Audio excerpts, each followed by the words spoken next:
Que juntos somos un montón.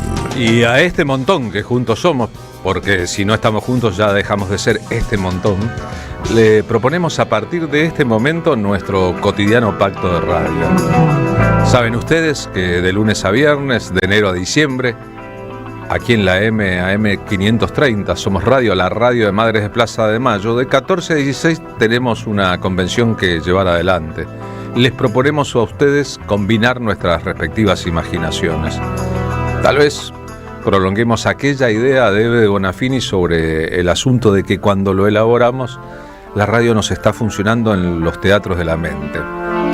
Eso quiere decir en los vericuetos de la memoria, ¿no? Tal vez en los pasajes, en los pasillos del pensamiento.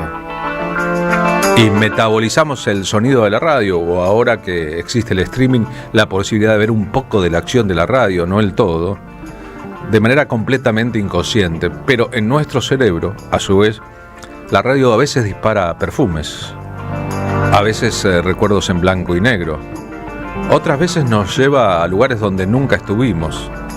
Viajamos con la radio, conocemos con la radio, nos divertimos con la radio, nos enojamos con la radio. Y tal vez lo que estemos planteando es que un programa, un momento de radio, puede significar una experiencia. Y la verdad que las personas sensibles, e incluso las racionales, estamos en la búsqueda de las experiencias permanentes. Después está la hojarasca de lo que hoy es noticia y mañana olvido. De eso hay un montón. Campeones de la nada que se creen encima de un pedestal y un día son solamente un mal recuerdo del resto. Hoy es miércoles, hay marcha de jubilados, la escena de la política y la vida social en la Argentina está que arde, hay ratas que huyen por el tirante del gobierno, esa dinámica que ustedes ya conocen. La policía les pegará nuevamente a los que participan hoy en la marcha de jubilados, habrá otra vez incidentes. Es lamentable que eso se convierta en costumbre. Mañana Madres de Plaza de Mayo darán vueltas otra vez en la pirámide, como alrededor de la pirámide de Mayo, como hacen desde abril de 1977.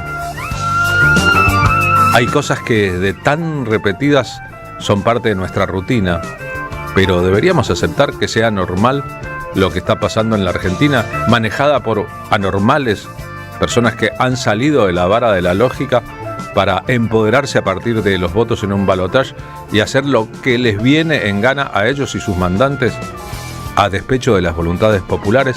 Hacemos estas preguntas en voz alta porque están flotando en el viento. Proponemos al mismo tiempo una agenda que nos haga descansar el cerebro de tanta agitación, no para olvidar lo que está ocurriendo, sino para poder compartir elementos, porque si la agenda es solamente la agenda de la angustia, nos lleva puestos a todos. Así que si quieren whatsappear con nosotros a lo largo de este programa en el 11 32 000 530 tienen una solución. Más adelante ingresarán dosis de la realidad al programa, pero hay tantas realidades en la realidad. Cuando decimos realidad, decimos el termómetro con que los medios de comunicación nos narran a nosotros mismos. Y si eligiéramos narrarnos nosotros y no ser narrados por los otros, tal vez de a poquito el mundo empezaría a cambiar. Hay personas que con su obra, con su accionar, desparramado a lo largo de su propia existencia, con la que hemos compartido una época, cuya hora perdura en el tiempo. Si empezamos por acá, si escuchamos.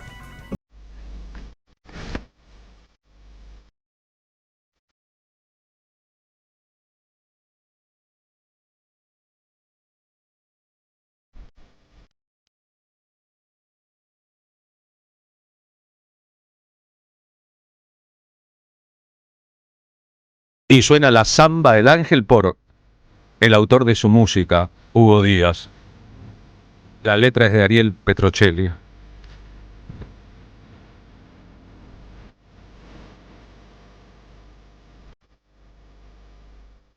¿No nos seduce el encanto endiablado del extraordinario armonicista santiagueño?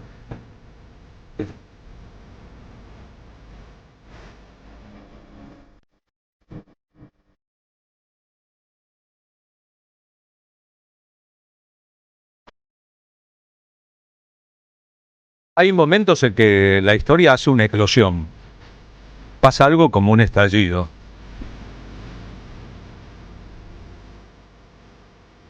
El santiagueño Peteco Carabajal, escribiendo sobre la venida de este mundo a este mundo de Diego Maradona, planteó que ese brujito a lo mejor era resultado de una confabulación celestial para que en un humilde hogar argentino naciera un genio de la historia del fútbol. Si trasladáramos la misma idea a Santiago del Estero, ¿qué cosas ocurrieron para que en un lugar humilde un chico que estaba enfermo y recibió de regalo el más barato de los instrumentos musicales, el más portable, empezara a desarrollar un talento de estas características? Más adelante en el tiempo, un día Hugo Díaz iría a la casa matriz de la principal fábrica de armónicas en el mundo, que queda en Alemania. Sería recibido por el presidente de la empresa. Y él, que era un tipo humilde, que tenía, es una definición de un cómico, el país en su rostro, se encontró con la sorpresa de que un retrato suyo gigantesco con la armónica de la casa estaba detrás del escritorio del presidente. Es decir, que para el capo de todos los capos de la fabricación del instrumento, él era el músico más importante del mundo.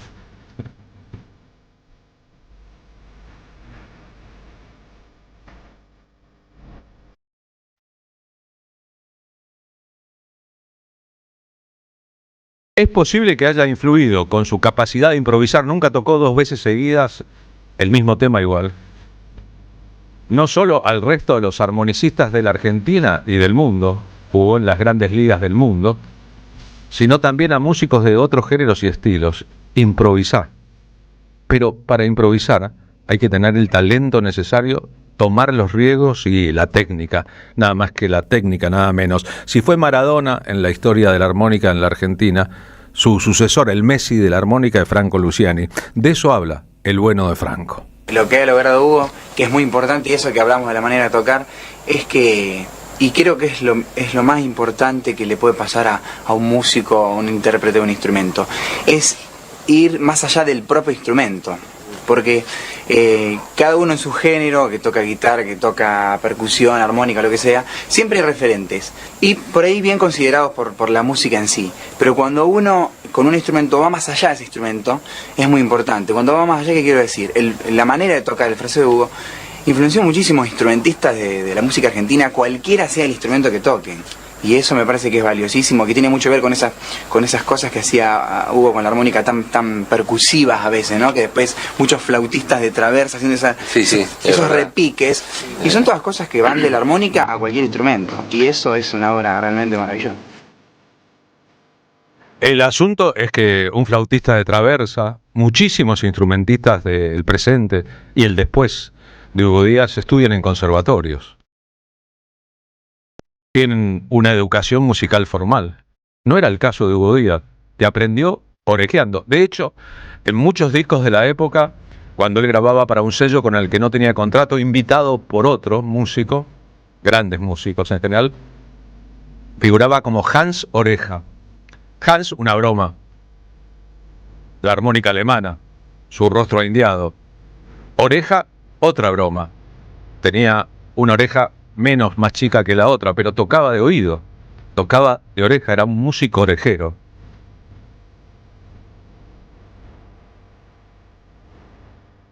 Y un músico completamente multigénero. Aquí está tocando con 2 capos de la historia del tango, con Roberto Grela, quizás el mejor guitarrista, con Pepe José Colangelo, uno de los grandes pianistas, Mi Buenos Aires querido.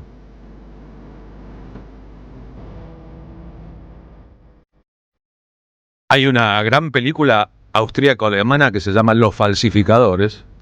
Cuenta la historia de aquellos nazis que contrataron falsificadores para inundar de plata falsa el mercado inglés y el estadounidense, en pleno conflicto que desarrollaría luego un estallido llamado la Segunda Guerra Mundial.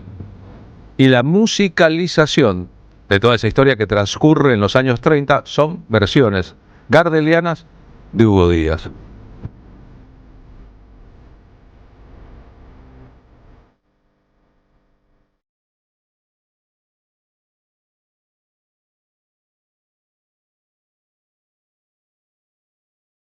Claro, el tipo canta la melodía, pero con variaciones. El fraseo, eso que Roberto Goyeneche popularizó. Anticipar o adelantar los tiempos respecto a la que sería la lógica. Eso que tenía Oscar Alemán en la guitarra. Y que lo hacía único y a esta altura completamente imprescindible. Su hija, la cantante Mavi Díaz, con una gran historia sobre sus espaldas, cuenta que a su papá le gustaba mucho el jazz y que tal vez era un rockero tocando todos los géneros. Le gustaba la música en la que permitía juego, o sea, el jazz le gustaba por eso, porque él podía jugar. Todo lo que le diera a él rienda suelta para poder jugar e improvisar y tal, le gustaba mucho. Pero él jugaba e improvisaba con lo que fuera. Él podía tocar la canción más cuadrada del mundo o la melodía más tradicional del mundo y jugaba con ella como le daba la gana. Pero era un tipo, era muy pop mi viejo, o sea, y era muy rockero. O sea, de hecho, mi viejo tocando es muy rockero. Mi viejo tocaba como Keith Richards, o sea, mi viejo tiene una forma de tocar y tiene una forma de un sonido como si tocara un violero de rock, o sea, y esto posiblemente los folcloristas muy tradicionales me quieran prender fuego, pero es que es así, o sea, y cualquier músico que no es folclórico, que no es argentino, alguien que tiene una formación internacional y lo escucha y dice esto se parece bastante poco a cualquier línea clásica, a cualquier línea tradicional de cualquier género de música. Era un tipo que le gustaba salirse de sus casillas, ¿no? Todo lo que podía, y la música lo era todo para él, o sea, lo era todo. Hugo Díaz tocando un estándar de la historia del jazz, Summertime.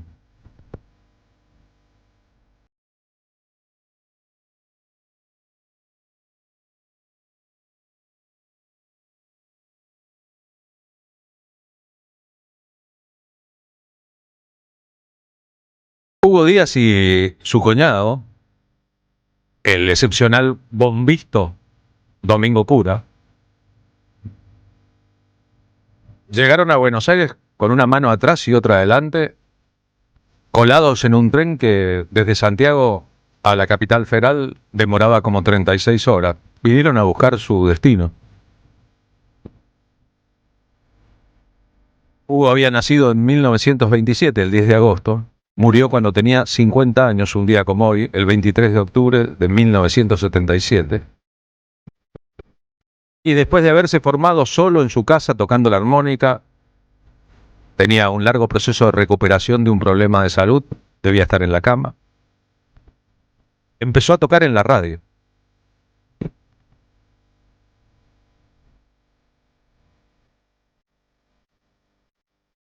Cuando eso pasó era un niño, tenía 9 años. Los folcloristas de Santiago del Estero empezaron a subirlo a los escenarios. El pibe tocaba e improvisaba.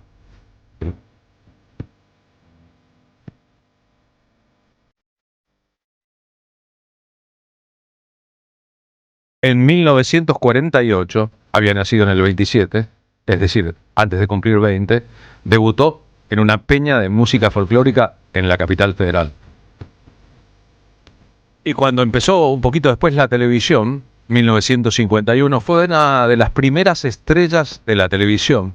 Claro, era muy llamativo verlo tocar, improvisarse, meterse dentro de la música. La esposa de Hugo Díaz, Victoria Cura, la hermana de Domingo Cura, cantaba como los dioses y es una figura casi que eclipsada de la lógica. En las radios top de la época, esa música sonaba como si Argentina estuviera a la vanguardia artística del mundo. En Radio Belgrano solían tocar Quelo Palacios en guitarra, Domingo Cura en percusión, Hugo Díaz al frente en la armónica, Mariano Tito en vibráfono, Eduardo Lagos u Osvaldo Berlingeri en el piano, Oscar Arena en el bajo, Eduardo Ávila en guitarra. Si el extraordinario tema Pájaro Campana ha tenido una enorme difusión, fue en parte porque Hugo Díaz lo selló para siempre.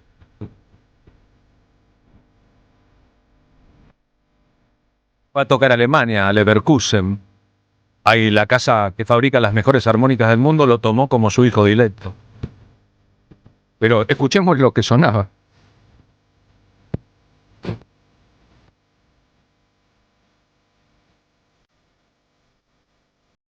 Ya en el 53, cuando fue a Bélgica, donde vivía Toots Tilsman, uno de los más grandes de la historia, y Larry Adler era considerado, viajó después a tocar en los Estados Unidos, como uno de los mejores de todos los tiempos de la armónica. ¿Saben con quién tocó en Estados Unidos Hugo Díaz? Con Louis Armstrong, con Oscar Peterson. Tocó en la Scala de Milán, el principal teatro lírico europeo. Lo contrataron para viajar por Japón. Grabó en España con Waldo de los Ríos. Claro, hacía falta una excepcional sensibilidad para llegar hasta acá.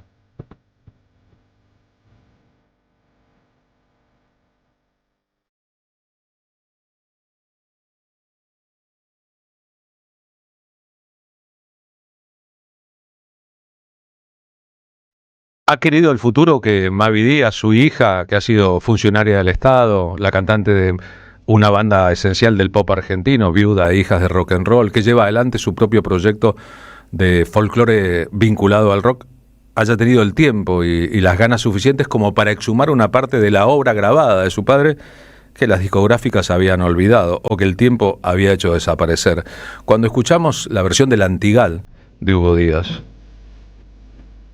otra samba de la extraordinaria producción de Ariel Petrocelli, solo que esta vez con Daniel Toro en la música.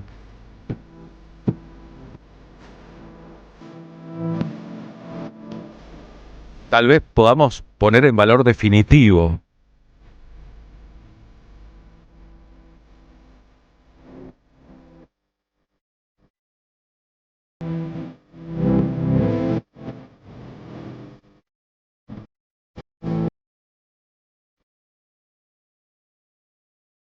la cantidad de cosas que dijo tocando la armónica de Hugo Díaz.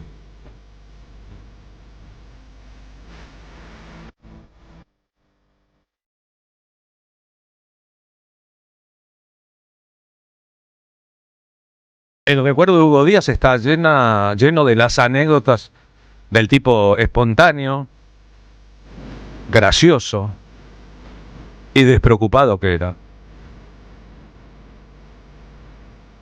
Porque la auténtica verdad es que Hugo Díaz dejó la vida, vivió apenas 50,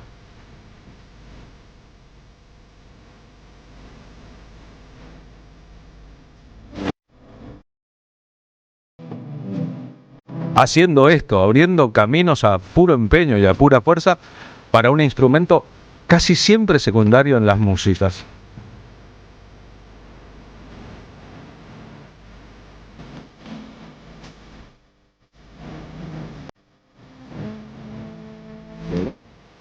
Y para demostrar también, como lo hicieron otros músicos, que en esa familia de instrumentos que componen el órgano, instrumento esencial para la misa en la tradición católica, el bandoneón, su reducción a un instrumento con el que se podía caminar en las procesiones, y más tarde la armónica, el más chiquitito y portable de todos.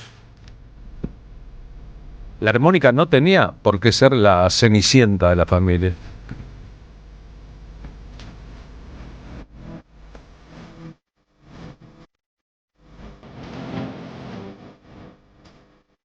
Como si aquel niño que fue en una familia pobre, de los barrios pobres de Santiago del Estero, hubiera dicho: denme una armónica y moveré el mundo.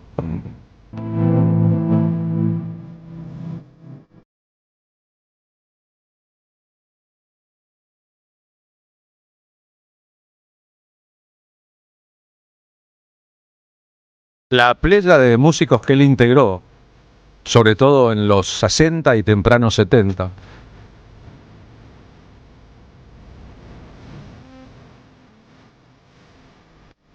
entre ellos el pianista Eduardo Lagos,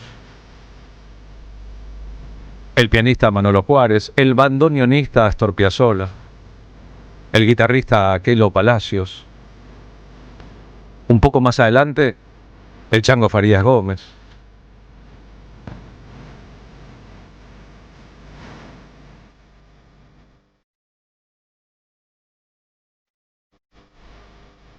Lo que demostraron es que, tomando como base el folclore o el tango, se podía hacer una música completamente de vanguardia que en realidad fuera una de las formas que el jazz conoce en el mundo.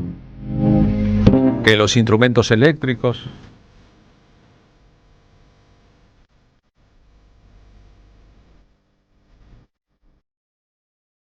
las baterías y los conceptos que en el mundo había manejado el imperio musical anglosajón podían servir para interpretar lo propio como único.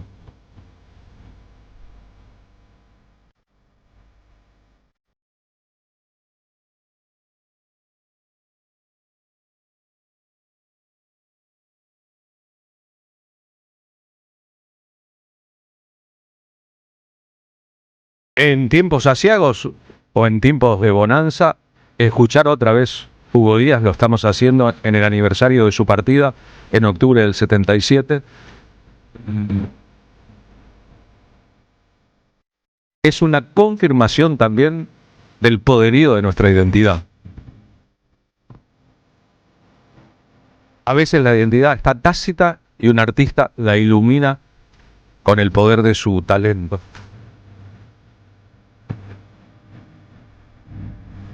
Es casi imposible no recordar a Hugo Díaz sin mencionar palabras grandes: talento, genio, imprescindible, único y para siempre.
Carlos Polimeni en la tarde de la radio de las Madres de Plaza de Mayo.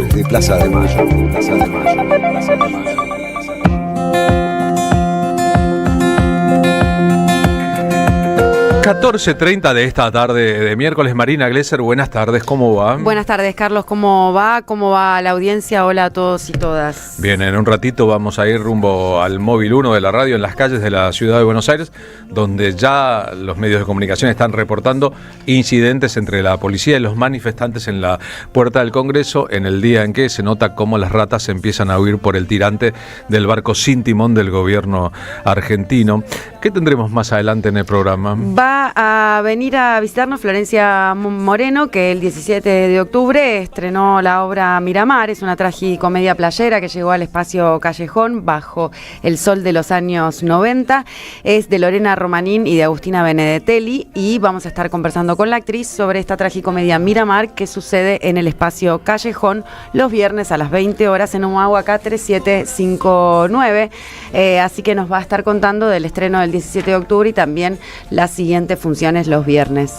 El lunes 27 de octubre y hasta el sábado 1 de noviembre se va a desarrollar en Buenos Aires el Festival y Experiencia Borges, que abunda en torno al mayor escritor argentino de todos los tiempos, en el amor, la política, el periodismo, la poesía, su amistad con Bioy Casares, proponiendo una caminata por Buenos Aires, teatro, tango y más sobre el gran escritor argentino. Habrá un montón de actividades, como está claro, e invitados, entre ellos el autor mexicano Juan Villoro, que participará a distancia de las actividades, otras autoras argentinas importantes, y entre los artistas que con acceso libre y gratuito para el público, pero con inscripción previa, serán parte de la partida, está el cantor de tangos y profesor de letras Walter Romero, que nos visitará para hablar un poco de esto y tal vez cantar un poco la obra inmortal musicalizada de don Jorge Luis Borges. Martín Suárez en el Móvil 1, ¿en qué lugar de la calle estás, Martín? ¿Cómo te va, Carlos, Marina? Buenas tardes. Bueno, como cada miércoles, aquí acompañando la lucha de los jubilados, de los jubiladas, en esto que es la previa, la gran mesa ecuménica que muchas organizaciones sociales de barrios populares cada miércoles organizan para darle la mano, un fuerte abrazo a nuestros abuelos que la están pasando realmente muy mal y cada vez peor, con un Estado que está mirando para los lados más ricos del país y que está despreciando por completo, no solamente a personas con discapacidad, no solamente a los chicos que se atienden en el Hospital Pediátrico Garrahan, sino y sobre todo a nuestros jubilados y jubiladas. Hoy con la presencia de referentes de los barrios populares, personalidades que son héroes sin capa, puede decir uno. Tenemos el caso de Susana, que viene de la zona de Merlo, que tiene a cargo un comedor popular. Bueno, hay mucho hambre, ¿no?, en los barrios, Susana. Sí, cada vez más. Hay, no alcanza la comida, hay que dar porciones más chicas para que puedan alcanzar para todo. Y bueno, cada vez se acentúa más. ¿Cuántos chicos, cuántas chicas, cuántas familias acuden a tu comedor todos los días? Al comedor van 200 familias. 200 familias. Y ya no hay más cupo, no hay capacidad. ¿Y qué sentís cuando le tenés que decir a una nueva familia que se acerca con hambre que no hay un plato de comida? Es un dolor bárbaro. Un dolor bárbaro, porque no... ¿Cómo hace? La gente se va sin comer y después capaz que es la única comida que tienen en el día. Seguramente es la comida. El dolor se te nota en el tono de voz, en la cara. Me imagino que la pasas mal, sí. Y que es duro decirle a un chiquito, no hay comida hoy, ¿no? Claro, sí. A las mamás, viste, que no saben qué hacer. No solo comida, te piden remedios, te piden pañales, te piden todo, porque no hay nada. ¿No reciben colaboración del gobierno ni de organizaciones? ¿Cómo es el tema? El comedor recibe en realidad un subsidio que viene de la ONU, ¿viste? Del PNUD. Que eso hasta ahora no lo tocaron, no sé cómo, pero... Esperemos que no lo toquen. Esperemos que no lo toquen, pero después nada más, no hay nada más. Así. Bueno, gracias, Susana. No, gracias a vos. Si tienen que acercar donaciones, ¿querés dejar algún teléfono, algo por el estilo? No, se la pueden dejar al Padre Paco, porque nosotros colaboramos todos, ¿viste? El Padre Paco, bien. Sí, así que entre todos colaboramos. Falta una cosa, pedimos acá, pedimos allá, bueno. Gracias, Susana. No, gracias a vos. Bueno, y otros referentes populares que están acompañando a nuestros abuelos y abuelas este día miércoles, es un hombre que también se mete en los barrios populares, que tiene militancia, que camina entre la pobreza, que es uno más de esas personas que están al día tratando de sacar de la pobreza a muchos trabajadores y trabajadoras que trabajan, pero que no llegan a fin de mes. Es el caso de Omar Giuliani, que es el titular de la FENAT, la Federación Nacional Territorial. ¿Vos te venís de dónde? ¿De La Plata? Decime la zona. No, de Luján. De Luján, de la otra... De la zona oeste, bueno. La Plata, Luján, bueno. En las afueras del conurbano. ¿Cómo está la situación ahí, Omar? Está muy compleja, sobre todo porque el hambre avanza, pero sobre todo, acompañado del hambre, avanza la violencia institucional. Lo que vivimos, si sufrimos del triple femicidio, es algo, no digo que es moneda corriente, pero sí es moneda corriente la violencia en nuestros territorios. En los barrios se nota mucho más esa violencia, ¿no? Se nota porque además el hambre y la droga son herramientas de control social. Pibes y pibas que están sumergidos en un proceso de hambruna, de marginalidad, es más difícil que peleen contra un sistema injusto. Y por eso tanto la droga como el hambre, el sistema los utiliza como herramientas de control social y como también dique de contención del conflicto. Por eso tenemos que hablarlo fuertemente, que mientras que se corre el Estado, avanza el narcoestado. Y el narcoestado lo decimos con todas las letras, no hace falta ser un poco más explícito de lo que significa este gobierno, no solo de corruptos, sino además de pedrastas, de pedofilios y de narcos. Omar, vos como referente de la CTA también, la FENAT representa a todas aquellas personas que trabajan, que no llegan a fin de mes, trabajadores también que están de alguna forma fuera del sistema, ¿no? ¿Cómo están las familias de esos barrios pobres? Bueno, las familias están tratando de subsistir, tratando de sobrevivir ante la embestida del Estado, la embestida de un gobierno más que del Estado, un gobierno que se cae a pedazos y mientras que se va cayendo va desarmando, digo, no cree del Estado, pero le fue pedir plata al Estado de Estados Unidos, que creo que está haciendo graves modificaciones estructurales en nuestro país, y eso lo padece nuestro... 7 de cada 10 pibes y pibes en la Argentina son pobres, en un país hecho de pan. Los dueños del pan no tienen hambre y los que tienen hambre no tienen pan. Entonces realmente vivimos en una situación muy conflictiva, y yo creo que vamos a tener meses muy calientes. Se acerca diciembre, va a ser muy difícil que las familias puedan poner un plato de comida para las fiestas, y sabemos y conocemos lo que es diciembre en nuestro país. Por último, este domingo hay elecciones. ¿Hablan con la gente de los barrios? ¿Qué les dicen? Bueno, nosotros creemos y esperamos que este gobierno tenga una derrota contundente, y sí, hay mucho enojo, mucha bronca. Ahora hay que transportar y trasladar esa bronca en organización popular que nos permita no solamente voltear el gobierno de Milei, sino voltear su política. Gracias, Omar. Gracias a ustedes. La palabra de Omar Giuliani, titular de la FENAT, la Federación Nacional Territorial dentro de la CTA Autónoma. Hay que transformar esa bronca en un voto positivo para el campo nacional y popular. Hay que transformar esa bronca en un voto repudiable para este gobierno que está lamentablemente masacrando al pueblo a través del hambre, a nuestros abuelos, a nuestras abuelas, a jubilados, jubiladas y pensionados a través de la represión, y que está devastando a las familias más vulnerables, Carlos, como son las personas que tienen algún tipo de discapacidad. Hoy hay una marcha en el Ministerio de Salud, venimos de allí en este momento, donde hay una gran movilización reclamándole también al ministro Mario Lugones que cuanto antes, porque la situación es desesperante, inyecte un poco de dinero a todos los centros de educación que se encargan de llevar adelante una educación integral, una asistencia integral a las personas con discapacidad. Esperemos que salga algo bueno de todo esto y que las urnas hablen el domingo siempre a favor del pueblo, Carlos. Bien, fortísimo el concepto de que el hambre y la droga que campean en la Argentina, el tráfico de drogas y el consumo de drogas son herramientas de control social que el poder maneja para detener la posibilidad de un estallido social en la Argentina, nada más y nada menos que eso. Gracias, A vos, Carlos. Hasta mañana. Martín Suárez, un abrazo en el Móvil 1, en la dura y caliente realidad de esta tarde de miércoles en el centro de la capital federal, hablando un poco de eso.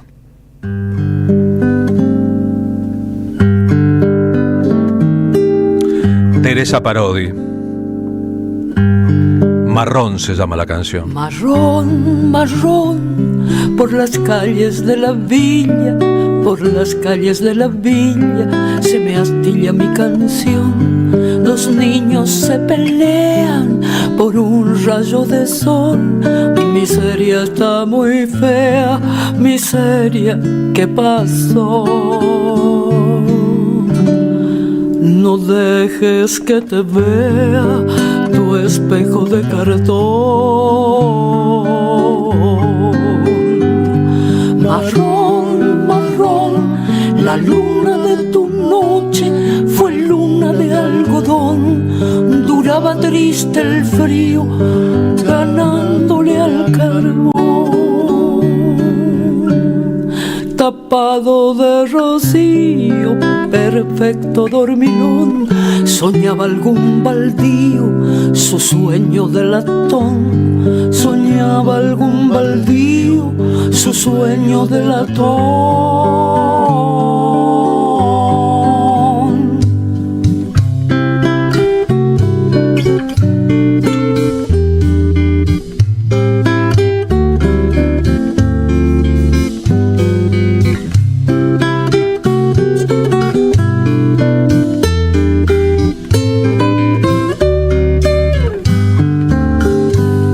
Canillita se marchita, la niñez y la alegría,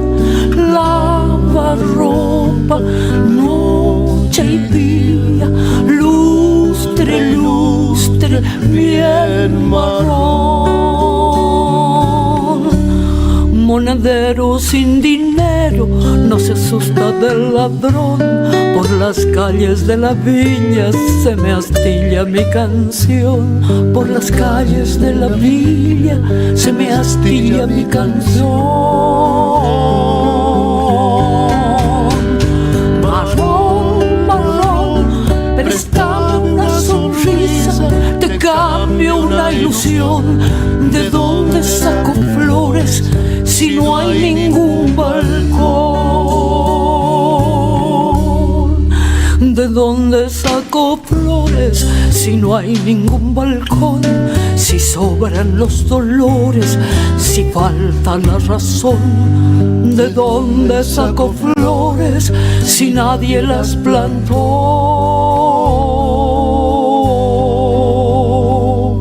Marrón, marrón, por las calles de la villa, por las calles de la villa se me astilla mi canción. Dos niños se pelean por un rayo de sol. Miseria está muy fea, miseria, ¿qué pasó? No dejes que te vea tu espejo de cartón.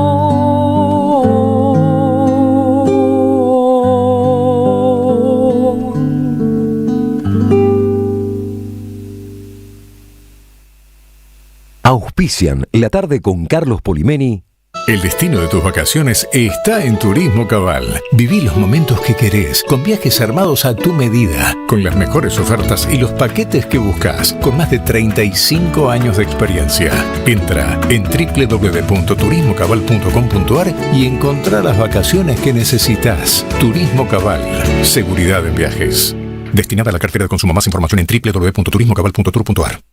La Municipalidad de Pehuajó sigue inaugurando obras. Cierre del primer basural a cielo abierto de la provincia de Buenos Aires. Nuevo complejo ambiental. Jardín 919. Centro de Atención Temprana Dr. Ferreira. Complejo cultural. Nueva guardia del hospital. Más de nuevas 200 viviendas. Pehuajó. Gestión Pablo Javier Zurro. Yo voy a contar el tema de la batalla cultural. El presidente de la Nación habló de batalla cultural en el Foro Económico de Davos. Hay un 50% que tiene que ver con la batalla cultural. Pero es parte del cambio cultural, ¿no? Se solicita con suma urgencia sangre del tipo resistencia para la batalla cultural que se encuentra en terapia intensiva. ¿Qué es la batalla cultural? La cultura es la sonrisa. No dejes que nos venzan. La batalla contra las imposiciones culturales hegemónicas la libramos todos sumándonos al Club de Oyentes de Carlos Polimeni por una mínima contribución mensual. Obtené descuentos, promociones, beneficios, participá de sorteos y regalos. Entrá al Facebook del Club de Oyentes de Carlos Polimeni y seguí los pasos. Sumá, sumate, juntes en la misma sintonía. Club de Oyentes de Carlos Polimeni. Deja tu mensaje en nuestra línea de oyentes de WhatsApp 11 3200 0530. Somos Radio AM530. Y si sale bien, todos los miércoles a las 22 con Jair Sibel, Belén del Huerto y la banda del Grito del Sur. Y si sale bien, el programa de la banda del Grito del Sur, los miércoles a las 22 en el aire de AM530. Construimos comunidad, buscamos la verdad siempre. Hoy Salgo te invita a descubrir teatro, música, experiencias para compartir y actividades para las infancias. Suscríbete en hoysalgo.com.ar y empezá a disfrutar desde hoy descuentos exclusivos pensados para vos. Hoysalgo.com.ar. Elegí mejor, salí distinto y viví más. ¿Pero qué pasa, Daniel? Pensá rápido, pensá en peronismo. ¿Qué se te ocurre? Chori, bombo. ¿Pero querés chori, chori? El gran compañero Tití Telongui estrena su obra de teatro Chori, Chori. ¿Te querés cagar de risa? Acordate, todos los jueves de octubre en el Perón de San Telmo. Los jueves 20:30, Perón, Bolívar 813, San Telmo. Chori, chori. Las voces se multiplican. Nuestra comunidad se agranda. Hola Poli, te habla Silvia de Villa Pueyrredón. En general te escuchamos con esta radiecita vieja que era de mi suegra. Aún cuando nos estamos bañando la ponemos fuerte para seguirla escuchando. Cuando vamos en auto, siempre con ustedes. Gracias a la comunidad 530, renovamos nuestra planta transmisora. Más potencia, más llegada. AM 530 Somos Radio. A todo el país. Carlos Polimeni en la tarde de la radio de las Madres de Plaza de Mayo.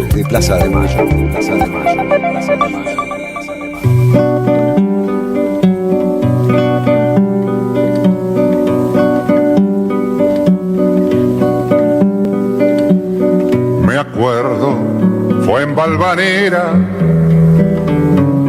en una noche lejana, que alguien dejó caer el nombre de un tal Jacinto Chiclana. Algo se dijo también. Dos potencias se saludaron hace 60 años. Jorge Luis Borges, Astor Piazzolla. Los años nos dejan De eso ver quedó una hora Edmundo Rivero, el entrevero, la milonga de Jacinto Chiclana. Y saltaron chispas. ¿Sabe por qué razón? Dos grandes, dos egos. Me anda buscando ese nombre. Pero quedó una obra para siempre. Me gustaría saber. Se viene entonces la quinta edición del Festival Borges, el amor, la política, el periodismo, la poesía, una caminata por el Buenos Aires borgiano, teatro, tango y de todo sobre el gran escritor argentino. Todas estas actividades son con acceso libre y gratuito, pero con inscripción previa. Participarán el gran autor mexicano Juan Villoro, periodista y escritor, el francés Hervé Letelier, autoras argentinas Silvia Iparaguirre y María Inés Krimer, el catedrático español Javier de Navascués, el autor boliviano José Edmundo Paz Soldán Ávila. Participará Kevin Johansen en una charla sobre Borges. Habrás pisado la tierra. Nadie habrá habido como él en el amor. Y en las charlas presenciales habrá un montón de personalidades interesantísimas. Desde Juan José Becerra a Hernán Brienza. Casual, en una esquina cualquiera. Borges es un universo, un mundo. Solo Dios puede saber la laya fiel de aquel hombre. Señores, yo estoy cantando lo que se cifra en el nombre. Siempre en el cierre habrá un lujo para la cartelera porteña. La esperanza. Una adaptación de la obra de teatro Borges y yo, recuerdos de una amiga futura de la gran actriz alemana Hanna Schigula, con una actuación especial de la actriz argentina Andrea Bonelli. Para Jacinto Chiclana. Si no leíste o no te gustó nunca Borges, tranquilo que Borges te espera. Entre las actividades, un show de tango de la mano del profesor y cantante Walter Romero. Profesor Romero, ¿cómo le va? Buenas tardes. Buenas tardes, Carlos, ¿cómo estás? Cantor Romero, ¿qué dice usted? Muy bien, acá estamos, en esta doble condición, de cantor y profesor, exactamente. ¿Qué significa para vos, cantor y profesor, la figura de Jorge Luis Borges? Bueno, como profesor, soy profesor hace más de 20 años en el Colegio Nacional de Buenos Aires, así que bueno, no soy especialista en literatura argentina, soy especialista en francesa, pero enseño Borges ahí, lo enseñamos sistemáticamente, y aparte se enseña y se dicta como los grandes temas que la Argentina le aportó casi al mundo, ¿no? Que son la gauchesca y Borges. Lo que más se estudia en todos lados del mundo es la gauchesca y Borges. Así que es como que Borges es un capítulo, digamos, ineludible, pero más allá de ser argentino, más allá de profesor de letras, es como, alguien que ama la literatura, digamos, está ahí todo, ¿no? La literatura vivió en Buenos Aires, vivió en la calle Maipú. Claro, en Maipú y Marcelo T. de Alvear, en el centro de Buenos Aires. Además vivió en Palermo, en una manzana muy connotada, donde según él se había fundado Buenos Aires, en una etapa de pobreza de su propia familia, o de relativa pobreza de su propia familia. Es bueno decir que en el mundo anglosajón, en las universidades estadounidenses e inglesas sobre todo, Borges se enseña como un escritor de la lengua inglesa. Él hubiese soñado con eso, no gustaba mucho del francés o del castellano, gustaba más del inglés, tal vez porque tuvo una abuela inglesa, pero hay una anécdota que se cuenta más de una vez, en que Mick Jagger se lo encuentra en un hotel en España y le dice: Borges, maestro. ¿Y usted quién es?, le pregunta. Borges. María Kodama le dice: Mick Jagger, el cantante de los Rolling Stones, este señor. Y lo cholulea Jagger a Borges diciéndole: yo aprendí en la universidad a leerlo. Impresionante, sí, una anglofilia muy grande, pero bueno, también un gran argentino, ¿no? Eso es lo que hay que decir, también un argentino bien enraizado con por lo menos la raíz criolla, esos linajes, ¿no? La historia de los linajes de Borges, el linaje criollo por un lado y el linaje, digamos, inglés. Él responde a esos dos linajes de alguna manera, y el tango está ahí en el linaje, digamos, más criollista, digamos, de Borges. Una patita portuguesa al mismo tiempo en su propia familia, ¿no? Sí. Borges es un mundo, con todas las contradicciones que el mundo tiene, es bueno decirlo, ¿no? Hay un Borges gorila completamente, que en el 55 es director de la Biblioteca Nacional por la Libertadora, después de que el peronismo lo hubiera degradado a inspector de gallineros, por ejemplo. Hay un Borges que apoya la dictadura militar en el 76 porque ha derrocado un gobierno peronista y lo puede su gorilismo, pero hay un Borges que se da cuenta durante la dictadura de lo que está ocurriendo y es el primero en firmar la solicitada de Madres de Plaza de Mayo, que en 1979 le hizo saber al mundo y a una parte del público que leía diarios en la Argentina lo que estaba pasando. Hay algunas madres de Plaza de Mayo. Yo pregunté en una actividad de madres, cuando nos invitaron a hacer un espectáculo en celebración, si había alguna madre presente de las que habían ido a la casa de Borges, a la calle Maipú, a pedirle que firmara la solicitada. Y una de las madres dijo sí, Eve dijo yo no. Pero otra madre que estaba presente dijo sí, yo fui una de las que fue a entrevistar a Borges, le explicamos y dijo no sabía nada y firmó la solicitada, arrepintiéndose de una parte de sus opiniones del pasado sobre las dictaduras, porque opinó lo que opinó sobre las dictaduras y recibió un premio de Pinochet.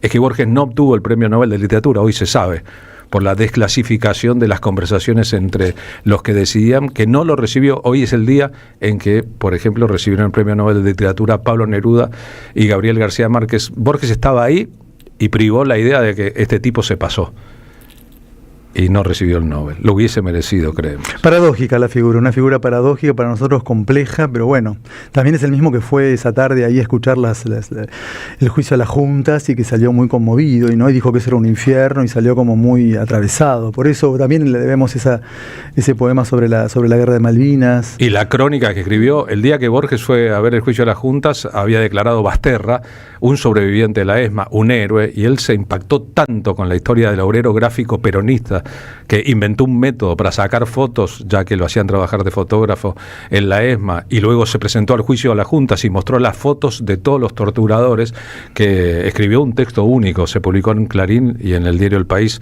en el año 1985 durante el juicio a las juntas. En el espectáculo, ¿qué cantás de Borges? ¿Cómo componés tu espectáculo en esta cita tan especial? Porque todos los que asistan serán más o menos borgianos, ¿no? Esperamos, pero también esto está integrado dentro de esto de que Vivian y Marisol, que son las organizadoras del Festival Borges, piensan como una experiencia Borges, también como una posibilidad para gente que nunca ha tenido acceso al mundo de Borges.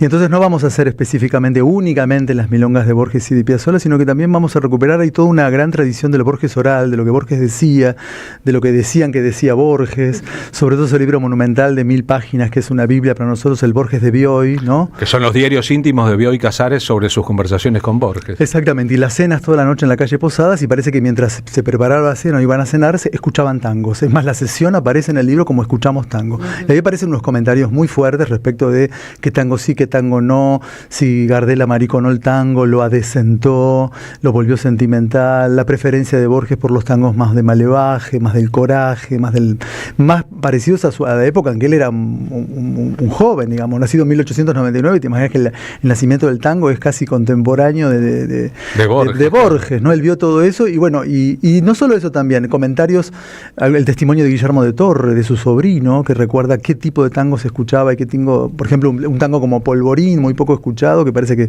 cada vez que lo escuchaba Borges pensaba que era una elegía por un caballo y le caían lágrimas. Es decir, que vamos a hacer un compuesto de milongas borgianas con Piazzolla, tangos, algunos detestados por él, a propósito, para mostrarlos, tangos que él decía específicamente que con Bioy esas noches los escuchaba, y armamos ahí con Diego Di Piquit, con un gran guitarrista, uno de los grandes guitarristas de tango, que tiene, digamos, además, digamos, el temple para tocar esa guitarra que tanto le gustaba a Borges, guitarra bien de las orillas, bien del arrabal porteño. Utilizaste una palabra clave, amariconó. Eso decía Borges, que Gardel había amariconado el tango, lo había hecho demasiado sensible. Sí, demasiado sensible, demasiado romántico, que el tango que él vivió no era para nada así, era un tango siempre de letras ensangrentadas, no había un compromiso demasiado emocional en que la cantaba, la milonga tiene una cosa un poco más neutra, y él no entiende cuando empieza a escuchar a Gardel, que para todos nosotros los cantores es como el modelo de cómo debe cantarse un tango, él dice que el compromiso emocional en la milonga no tiene que ver, que una cosa como de narrador medio neutro, letras ensangrentadas, duelos criollos, malevaje, una cosa de machos, ¿no? Pero sin una cosa, digamos, de alarde patriarcal, sino como de constitución, digamos, de época, más que nada. Claro, Borges se sentía huérfano de un coraje que no poseía y que veía en los demás, y entonces a los hombres de coraje, después de que se inventaron las balas, se acabaron los valientes, postulaba Borges, a los guapos que se medían a cuchillo, esos que eran capaces de defender su honor a puro duelo criollo, le despertaban una admiración porque eran exactamente aquello que él no había sido ni podría ser. Tenemos a Borges silbando tango, tenemos a Borges cantando, para compartir con los oyentes de la radio y aquellos que comparten con nosotros el streaming. El video que te dije, lo podemos buscar, Borges en un documental, ahí lo tenemos. Ahí estamos.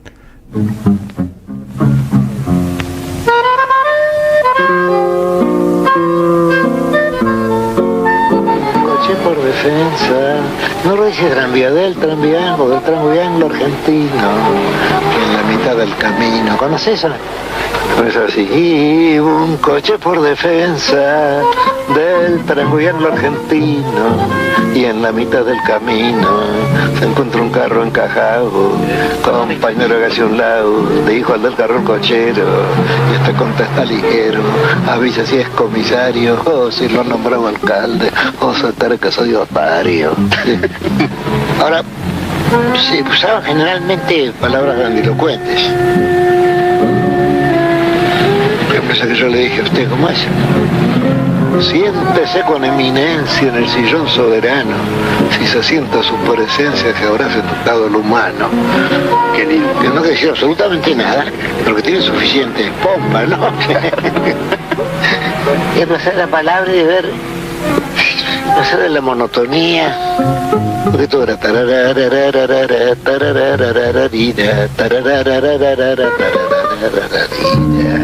pues se puede decir 2 horas. Recuerdo una vez, estábamos con Gannon. ¿Conocen a Gannon? No.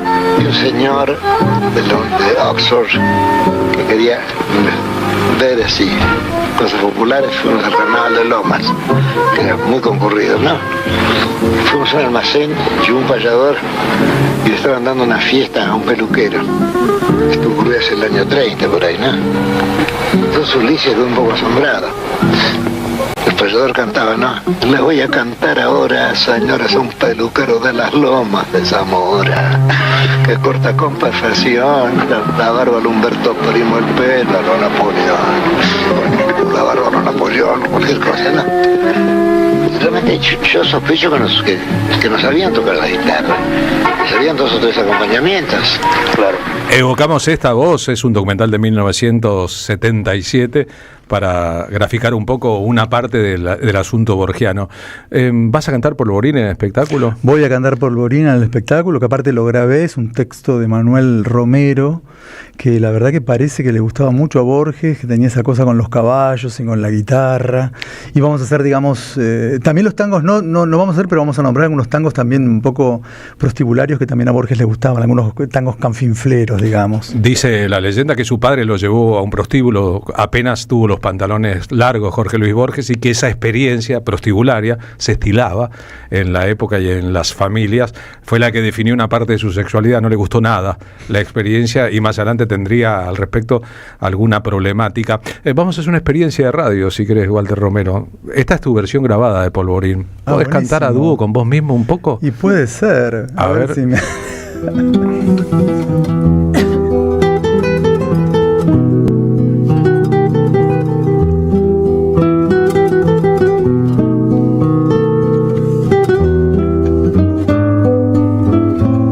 Parejero de mi vida, lindo zaino de ojos vivos, me salvaste de la ruina y te estoy agradecido, Polvorín, mi noble pingo tan querido. Tu recuerdo irá conmigo a través de mi existencia. Para mí sos un amigo y en las vueltas de la vida, Polvorín, te llevaré en mi corazón. Pingo, maravilla de guapesa, de bravura y ligereza. Que tendido en movimiento vas dejando atrás el viento. Pingo, yo que celo hasta la brisa que acaricia a mi querida, le he pedido que te fuese con amor.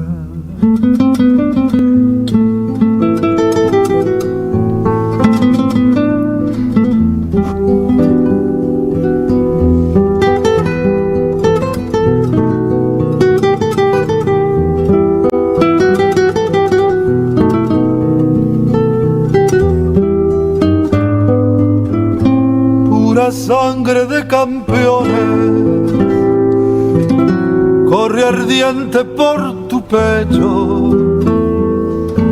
y a tu entrada en el derecho no hay corcel que te resista, Polvorín, el triunfador, rey de la pista. Tu coraje, pingo amado, librado de la muerte y por eso le he mandado a mi madre un pedacito de tu crin, mi noble crack, mi Polvorín. Pingo, maravilla de guapesa, de bravura y ligereza. Pingo, tendido en movimiento va dejando atrás el viento. Pingo, yo que celo hasta la brisa que acaricia a mi querida, le he pedido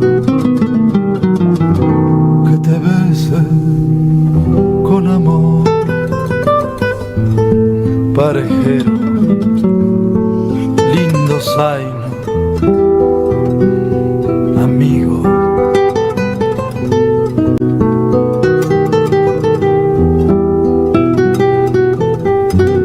me salvaste, Pingo, me salvaste.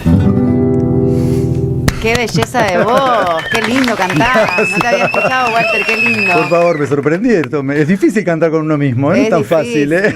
Es difícil. Si es difícil cantar con otro, cantar con uno mismo. Más difícil aún. Tengo una pregunta para el profe. Dale. Quería saber los alumnos a los que les enseñás Borges, cómo toma la juventud hoy, en este 2025, al Borges aquel y actual, ¿no? Digo, con mucha sorpresa siempre, con mucho interés, la verdad. Sí, la verdad que sí. Tengo una experiencia muy linda en el Nacional Buenos Aires, donde suele haber una lucha muy grande y hay paros y a veces se termina el año sin dictar qué es lo último que se da a Borges porque es contemporáneo. Y me acuerdo, pasó antes de la pandemia esto, un grupo de alumnos que me pidieron, pero profesor, no vimos Borges, por favor, dé las clases de Borges. Y después que terminaron las clases el 18 de noviembre me pidieron que diera 2 semanas para reponer los cuentos de Borges que faltaban. Esas cosas pasan en el Colegio Nacional de Buenos Aires, por lo menos pasa, y fuimos ahí todas las tardes como si fuera nuestra hora a reponer eso. Eso me pasó. Qué linda experiencia, ¿no? Sí. Porque, digamos, hay una cosa, el perfil gorila y derechoso de Borges en muchos momentos de su vida. Hay muchos Borges en Borges. Borges escribió una oda a la Revolución Soviética cuando todavía vivía en Europa, donde su familia se había radicado. Después rompió el libro. Cuando llegó a Buenos Aires, publicó en el 22 Fervor de Buenos Aires su primera obra, una obra grande, importante, pero 200 ejemplares que pagó su padre. Nada importante por entonces. Y fue radical de Hipólito Yrigoyen, fue irigoyenista muy fuertemente, fue un antifascista grande en las épocas del fascismo. Después se encontró con el peronismo, el mundo social al que él creía pertenecer y que un poco lo despreciaba, pero los Bioy Casares, los Ocampo, familias muy connotadas, lo sedujeron y lo llevaron hacia el antiperonismo de Manuel. Después se arrepintió, como se arrepintió más tarde de haber apoyado dictaduras, ya estaba metido en un partido complejo, y entonces mucha gente que ama el peronismo con ideas de izquierdas se queda en una sola faceta de Borges.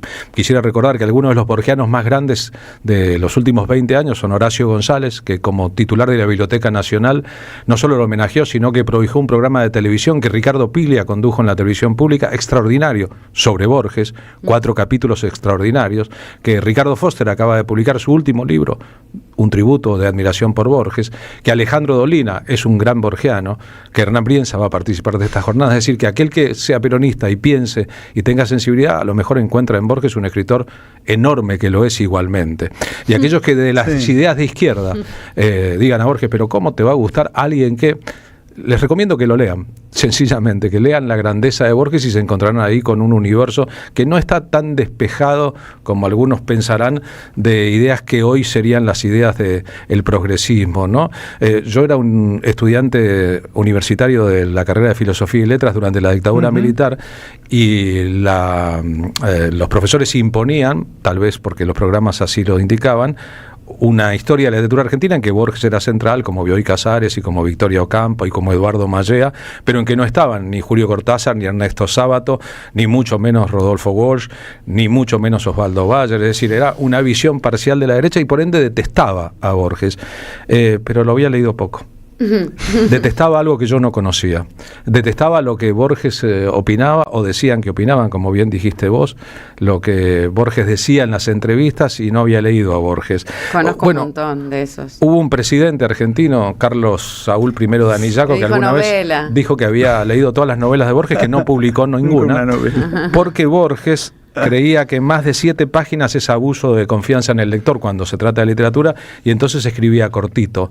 Ahora, cuando uno lee cortito Emma Suns, por dar solamente un cuento, un ejemplo, quizás una precuela de los feminismos, como literatura se da cuenta de qué es exactamente Borges.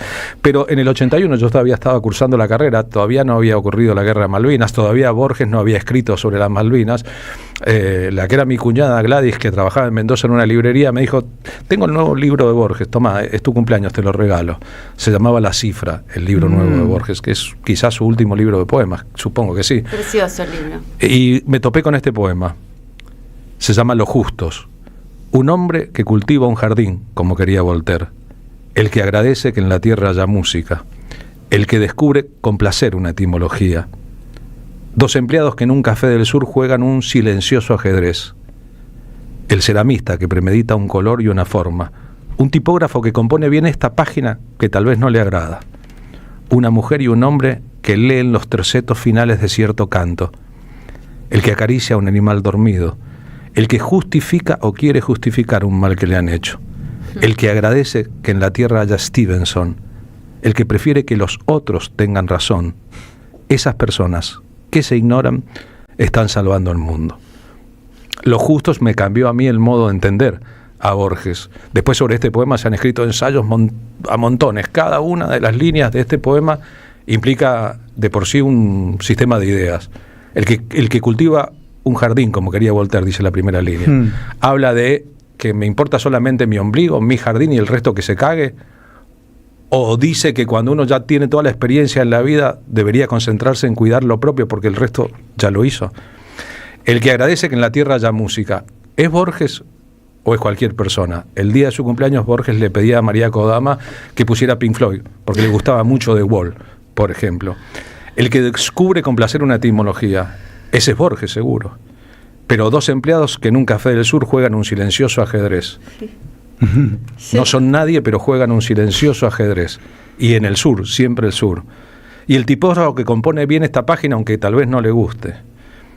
Una mujer y un hombre que leen los tercetos finales de cierto canto.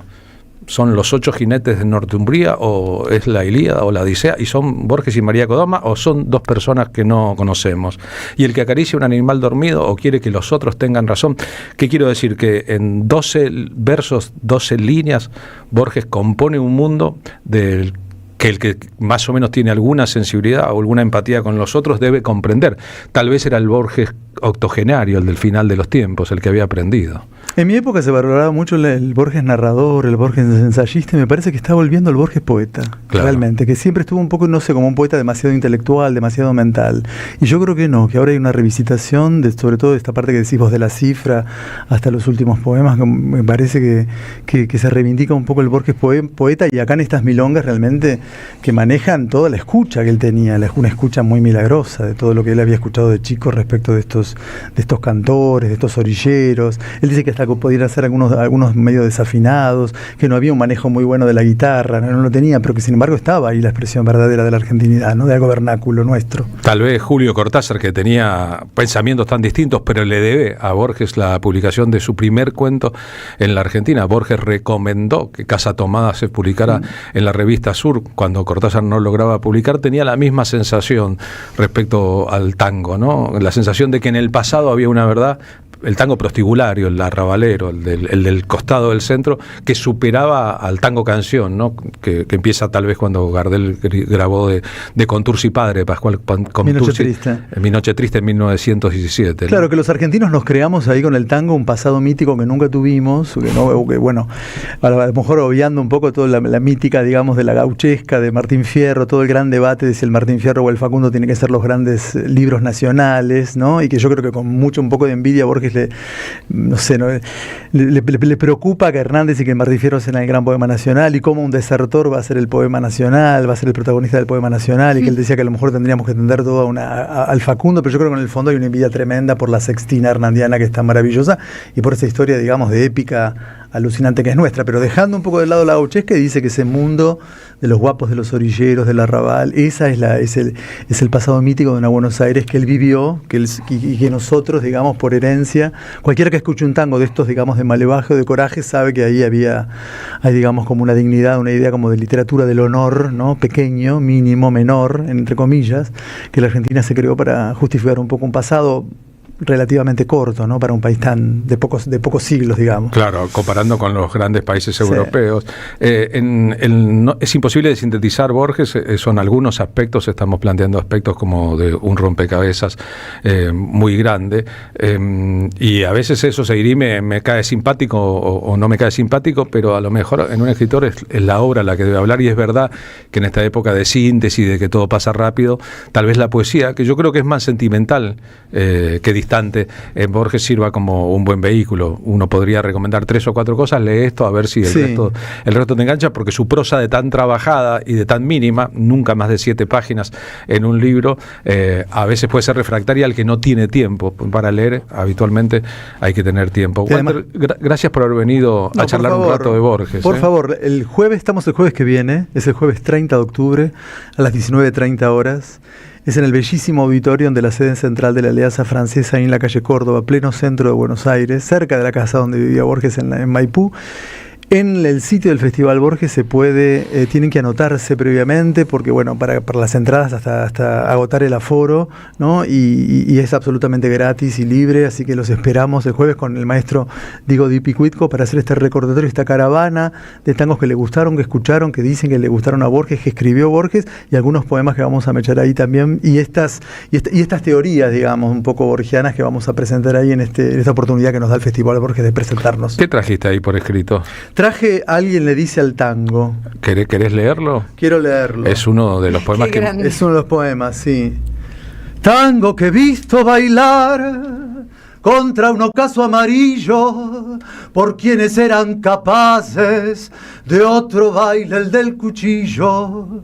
Tango de aquel Maldonado con menos agua que barro, tango silbado al pasar desde el pescante del carro.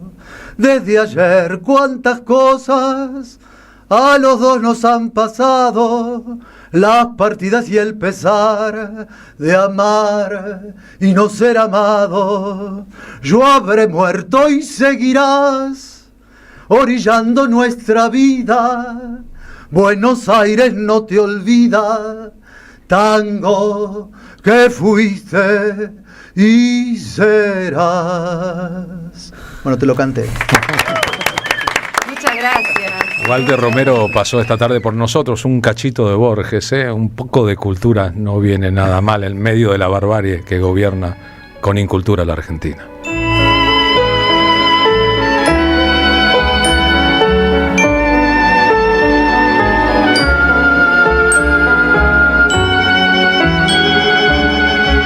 La utopía es una isla lejana.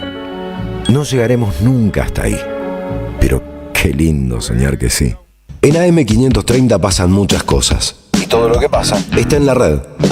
Somos Radio AM530 en YouTube. Entérate de lo que pasa. AM530. Somos redes. Somos radio. En Santiago del Estero existe un lugar donde la naturaleza cura y renueva, donde el agua relaja y transforma.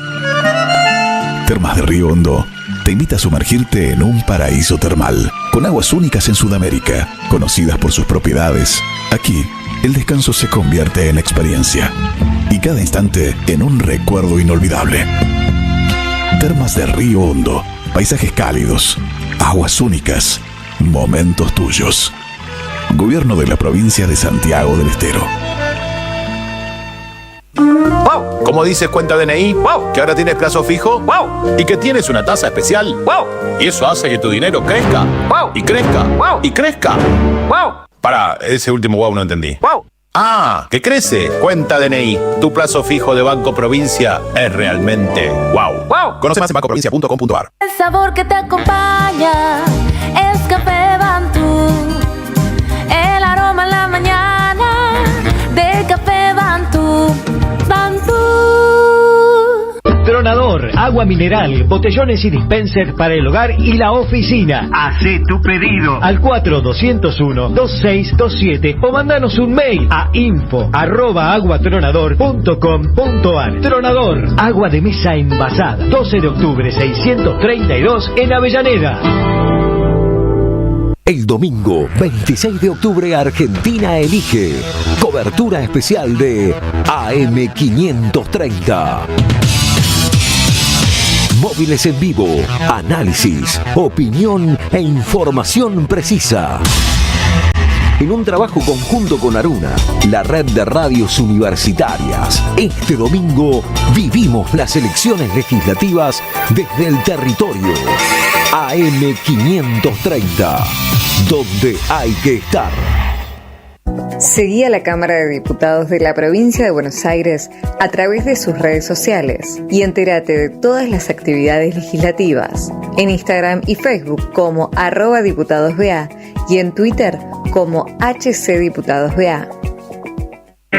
Ciclo El Oído Mutante. Charlas del rock argentino. Ayer nomás 3 encuentros sobre 2 décadas de nuestro rock.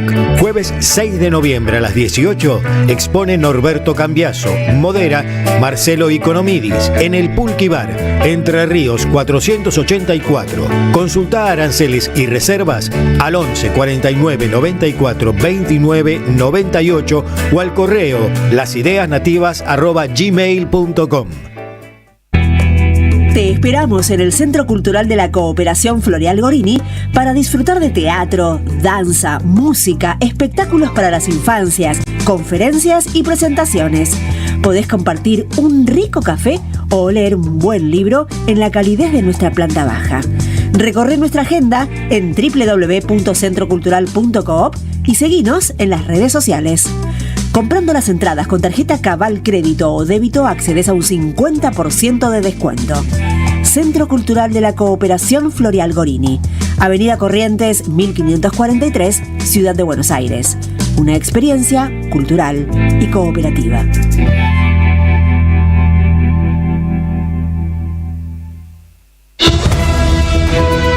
AM530 Somos Radio. Buscamos la verdad siempre.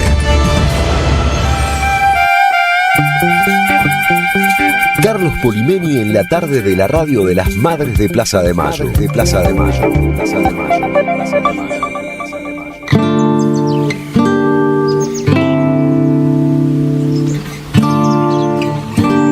15 y 21, Marina Lesser, ¿me acepta un paquete de yerba? Más que un paquete la de buena? yerba te aceptaría un mate, pero no sé en qué anda la producción que no me convida un mate, viejo, porque acá tenemos yerba la buena, Carlos Polimeni. Este es un PNT. No hay mejor yerba que yerba la buena. Conserva el aroma y sus propiedades de origen, manteniendo calidad y precio. Elaborada con palo y poleo, siendo libre de gluten. Con yerba mate la buena, toma mate y seguí escuchando la M530 para el mejor mate, la mejor yerba mate la buena. Es de la que toman las y los muchachos aquí en la radio. Y también nosotras, toma mate y chocolate, porque ahora nos vamos al teatro, ¿no? Antes del teatro nos vamos a Resistencia Poética y después nos vamos juntos al pero teatro. Resistencia Poética es teatro también. Salimos del tango y nos vamos a las artes escénicas. Digamos que sí, es un espectáculo. Radio, teatro, todo. Sí, canción, poesía, resistencia básicamente. Para darme un rinconcito en sus altares. Por tercer mes consecutivo, el primer domingo de cada mes, con el pianista Lolo Micucci, les proponemos nuestro espectáculo de resistencia poética. Me vienen a convidar a Si empezamos el espectáculo y lo promocionamos con el necio, estamos diciendo un montón de cosas. Yo no sé lo que es el destino. Anoche Silvio Rodríguez cantó por tercera vez en Buenos Aires ante un Movistar repleto en esta su visita después de 7 años. Nosotros utilizamos el necio de Silvio para decir otro montón de cosas en el espectáculo. Un piano, una voz, canciones, letras y músicas y cantores invitados. En la función que viene, el domingo 2 de noviembre a las 20 en Pista Urbana, entradas en Alternativa Teatral. Nos harán el favor, nos daremos el lujo de tener con nosotros a Flor Bobadilla Oliva, va a cantar el necio, a Casiana Torres, a Flor Cosani y a Omar Gianmarco. Que pensamos que en medio de la era de la crueldad y la maldad, unidas en el gobierno en la Argentina y en muchos lugares del mundo, hay muchas formas de resistir y hay que practicarlas todas. Dicen que me arrastrarán por Un elencazo te acompaña, Carlos, en Resistencia Poética. Claro, cada función ha sido un elencazo. mis manos. En la primera función, que en rigor fue primera y segunda, 2 consecutivas, cantaron Lidia Borda, Florencia Ruiz, Luciana Jury y Cucuza Castielo. En la segunda, Dolores Solá, Victoria Birchner, Laura Ross y Antonio Virabén. Gracias a ellos, gracias a los 8, las 3 funciones que hicimos hasta acá fueron perladas en el sentido artístico, repletas de público, y nos dejaron a todos con las ganas de más, por eso vamos a por más.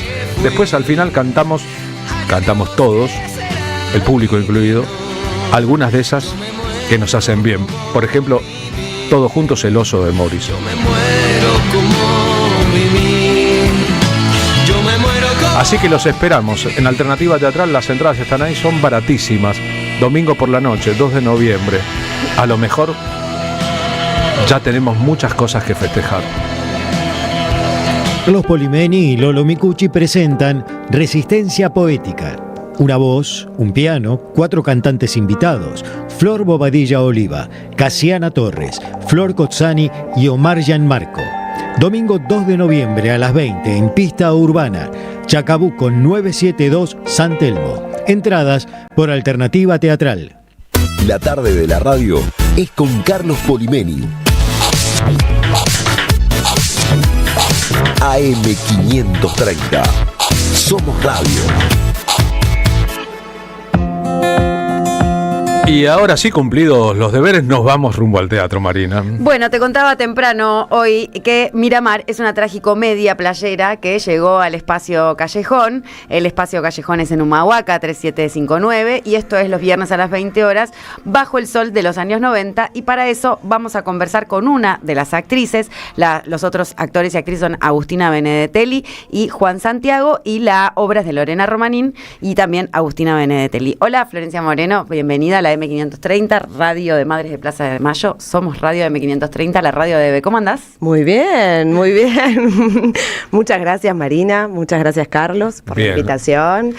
Muy contenta de estar acá en esta radio. Qué bueno. Junto a ustedes. Vos sabés que el domingo pasado hizo parte de nuestro espectáculo La Patria No Se Vende, Florencia Dávalos, y acabo de decir Florencia Bobadilla y Florencia Cozzani. Florencia Moreno ahora. Son unas flores. Están floreciendo. Estamos floreciendo, o capaz una época en donde nuestros padres, dale que va con Florencia. Es verdad, incluyendo Florencia Kirchner, digo, ahí como un elenco de Florencias rodeándonos. Qué suerte que sean así. Me gusta mucho el nombre Florencia, te dicen Flor, ¿no? Flor. En Instagram estás como @Flor. Florikay, sí. ¿No? Florikay. Y ahora, desde el 17 de octubre, estás haciendo Miramar, que es esta tragicomedia en donde, bueno, es el mundo de los 90. Lo que te iba a preguntar, conté un poco de qué iba, que son dos hermanas, a una le gusta la playa, a otra no, eso sirve como el desencadenante del conflicto, después viene un tercero, pero hay algo de analogía con la época actual. Por supuesto, eso ¿Por es lo qué? que... ¿Por qué lo decís? Contanos. Bueno, hay algo que se resignifica, ¿no? Haciendo, primero que Agus y yo somos las productoras también de este proyecto. Es algo que es interesante del proyecto personal, ponerlo en juego. Yo soy licenciada en actuación, me dedico hace muchos años a esto, así que, entre otras cosas, pero apostar a un proyecto en estos tiempos es doblemente gratificante. Sí, es arriesgar, ¿no? Es arriesgar. Y en realidad se resignifica con los 90 porque, bueno, hay una situación social, económica que es similar, ¿no? En relación a lo que es el dólar, digo, la necesidad de viajar afuera, que es más barato. Digamos, nosotros en realidad generamos una comedia muy divertida, muy popular, muy argentina, de mucha identidad argentina. Y los 90, la costa atlántica, pensamos que representa mucho una época que hoy se vuelve a escuchar, ¿no? En esa disputa quizás cultural. Miramar no es Pinamar, ni Villa Gesell, ni Mar de Plata, ni San Bernardo, ni Mar de Plata, etcétera, etcétera. Es un lugar muy connotado. Es un lugar, sí, por supuesto que representa la costa atlántica, digamos, hacemos referencia a vacacionar en la costa atlántica. El municipio interurbano de la costa. Pero, sí, pero da la casualidad que tanto Agustina Benedetelli como Juan Santiago y quien les habla, veraneamos en Miramar muchos años, en nuestra adolescencia, en nuestra niñez incluso, entonces hay algo ahí que se resignifica también, ¿no? Miramar, y el buraco y esas cosas. Pero hablan de una clase media que está en vías de extinción, porque así estábamos en los 90 y hoy un poco también. Sí, en realidad, no sé si en extinción, por lo pronto en lo que planteamos en la obra, sino ese gustito a venimos mal pero vamos bien, ¿no? Como algo de esa frase, venimos mal pero vamos bien. Y por supuesto el color de distintas tonalidad, o sea, distintas actrices, ¿no? O sea, a ver, distintos personajes quise decir, como no es que hacemos una fuerte impronta sobre eso, sino que también hablamos de eso. Claro. ¿No? No es el eje de lo claro, que... es lo que podés interpretar de lo que va del trasfondo, Es un condimento, un condimento más para describir una década argentina de los 90 que fue muy icónica, por lo menos para nosotros. Yo tengo 41 años, me crié en los 90 en esa época, y entonces también, bueno, significa un poco eso, ¿no? Representa un poco eso, la verdad. Pensaba, hay un documental de Mariano Ginás sobre Miramar, ¿no? Sobre algunos lugares de la Argentina. Balnearios. Que incluye Miramar y la desaparición de una parte de la ciudad, ¿no? Sí. No lo vi. Sí. No la vi. La ópera prima de Mariano Ginás. Ah, mira. Muy interesante. Las cosas que el viento se lleva o que el mar se lleva o se toma, incluyendo el pasado, ¿no? Ahí hay un montón de elementos. Y el viento que es prácticamente el Cárpatos, decimos en Miramar, pero es nuestra. Es nuestra Miramar y está el bosquecito energético, ¿no? Que se guardan las semillitas, el bosquecito energético. La ciudad de los niños. También. Un día un amigo enojado había elegido ir de vacaciones a Necochea y se encontró con playas inmensas y gigantescas y mucha tranquilidad, pero tanto y tanto viento. Me decía, es que ¿quién nos convenció a los argentinos de que hay que ir a la Patagonia en verano a tomar sol? Si existe Uruguay, Brasil, si existe el resto. Y es más barato también. No, yo amo nuestra costa atlántica. Sí. No pienso lo mismo, pero él estaba indignado con nuestra autopercepción de que en la Patagonia se puede ir de vacaciones. Esto que decías que, bueno, el teatro autogestivo, como viene a ser un poco Miramar, porque es tu proyecto personal, junto con tu socia en esta producción general, que es Agustina Benedetelli, y sobre la dramaturgia de Lorena Romanín, que hizo muchas obras de teatro, me preguntaba si apostar en estas épocas, digamos, de imposible vislumbramiento de lo que vendrá, ¿no? Un poco la incertidumbre, o algunos que sabemos que termina muy mal, fue más para decir es ahora o nunca, o porque venías planificando estas ganas de hacer una obra propia, con una propia producción, con elegir el elenco, elegir la autoría. Sí, yo creo que la Argentina hace años que viene con olas, o sea, en esta situación más, menos, digamos, de incertidumbre, ¿no? Entonces hay un momento en donde uno como Argentina sigue apostando, ¿no? Digo, a pesar del contexto.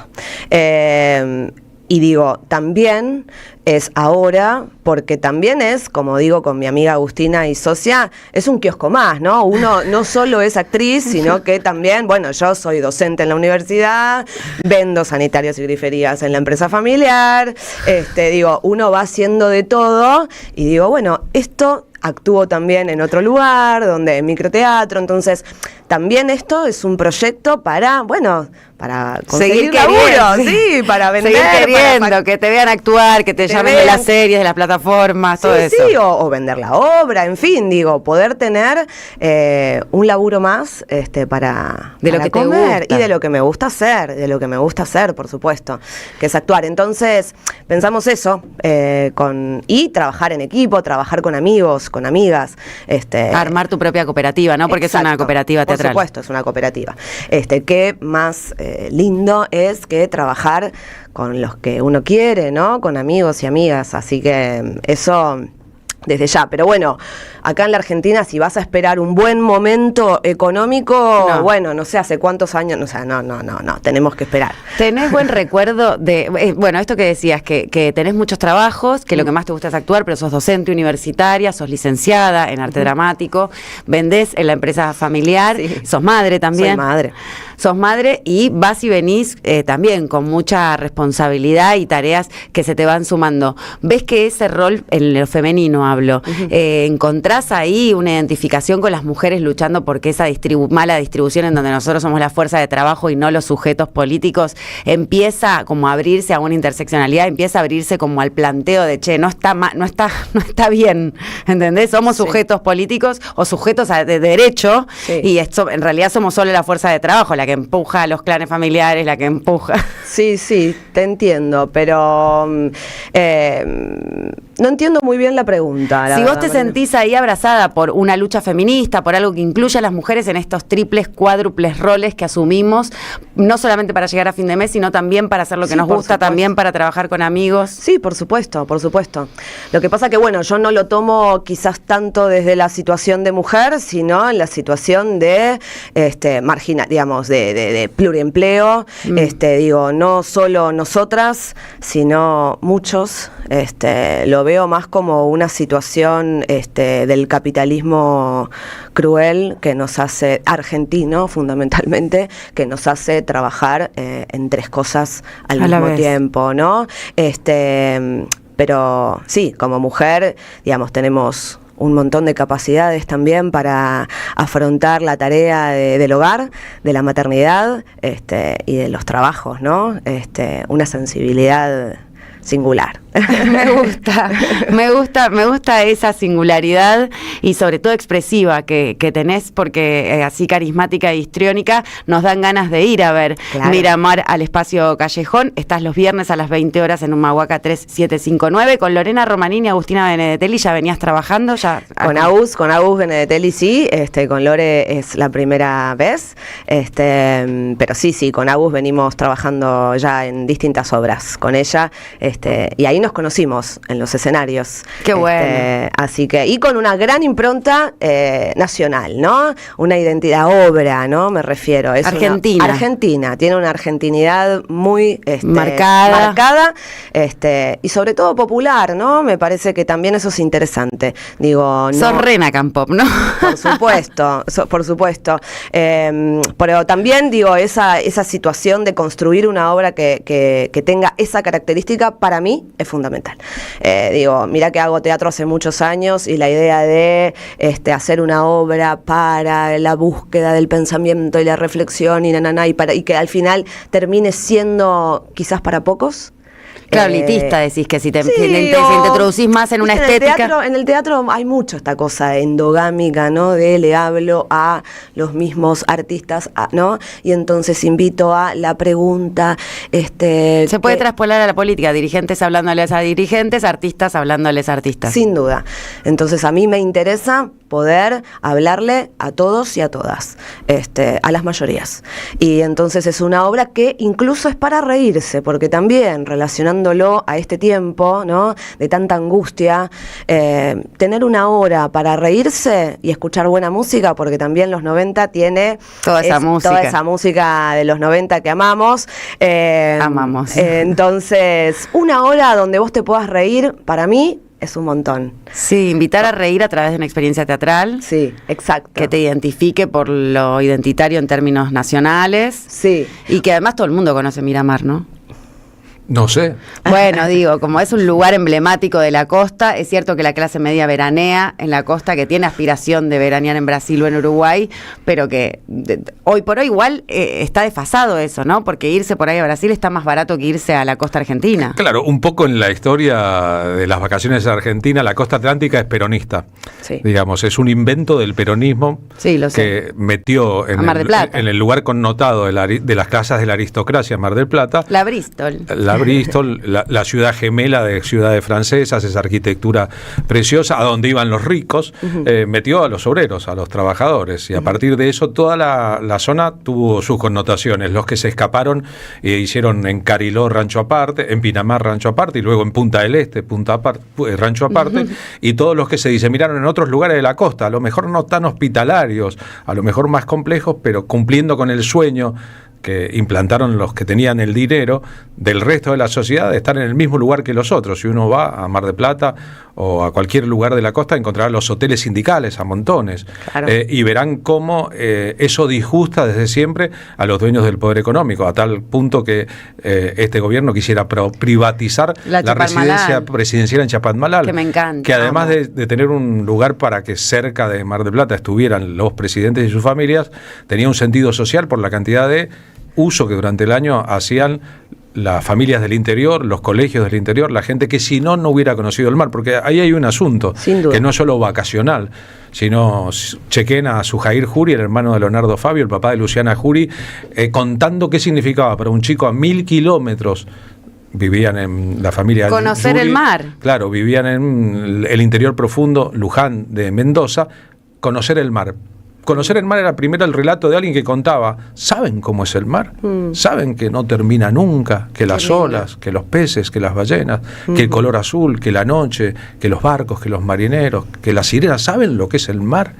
No, todo el mundo a distancia, 2.000 kilómetros, 3.000 kilómetros del mar.